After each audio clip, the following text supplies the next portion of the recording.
महिला आरक्षण बिल के मुद्दे पे मैं इतना ही कहना चाहता हूँ कि जब कांग्रेस पार्टी और कांग्रेस के जो साथी दल हैं उन सब ने 2023 में पुरजोर केंद्र सरकार का समर्थन किया था।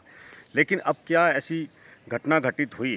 कि केंद्र सरकार जो है वो डिलिमिटेशन बिल के साथ, परिसीमन बिल के साथ जो है महिला आरक्षण बिल को जोड़ रही है। और उसके लिए मैं ये समझता हूँ कि क्या भारतीय जनता पार्टी जो हिंदी भाषी क्षेत्र के अंदर जो सीटें बढ़ाने की बात कर रही है, तो उसकी आड़ में महिला आरक्षण बिल को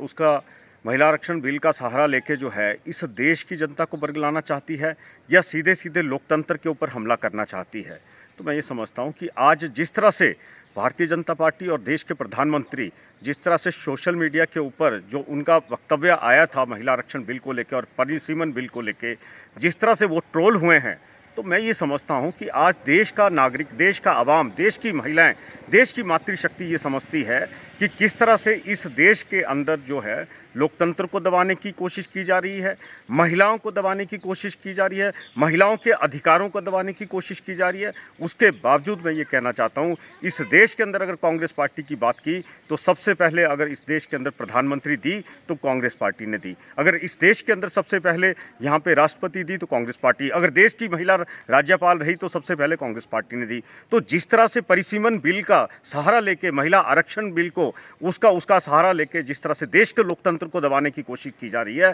तो मैं कहता हूं इस देश के लिए इससे ज़्यादा शर्मनाक कोई नहीं हो रहा। और जिस तरह से उस दिन परसों जो माननीय प्रधानमंत्री जी का जो वक्तव्य आया, आधे घंटे का वक्तव्य आया, उस आधे घंटे के वक्तव्य के अंदर आज अगर उसका वो देखा जाए, उसका जो जिस तरह से माननीय प्रधानमंत्री जी उसके ऊपर ट्रोल हुए हैं, तो आज हिंदुस्तान के अवाम के अंदर और जो मातृशक्ति है उसके अंदर ये बात क्लियर गई है कि परिसीमन बिल की आड़ में लेके जो महिला आरक्षण बिल के साथ जो हेरफेर किया जा रहा था, वो आने वाले समय के अंदर इसका जो खामियाजा है वो भारतीय जनता पार्टी को भुगतना पड़ेगा। हमारी 500 लोकसभा की 543 सीटें हैं और जो 543 सीटें हैं और उसके अंदर हम तो ये चाहते हैं कि महिला आरक्षण उन 543 सीटों के अंदर किया जाए, लेकिन ये कहते हैं कि 2029 के अंदर जो परिसीमन होगा उसके अंदर महिला आरक्षण बिल लागू किया जाएगा। तो इस बात को लेकर जिस तरह से भारतीय जनता पार्टी और केंद्र की सरकार लोगों को बरगलाने की कोशिश कर रही है, आज मातृशक्ति भी जानती है और देश का आवाम भी जानता है और इसका जवाब जो है वो अवश्य केंद्र सरकार को मिलेगा।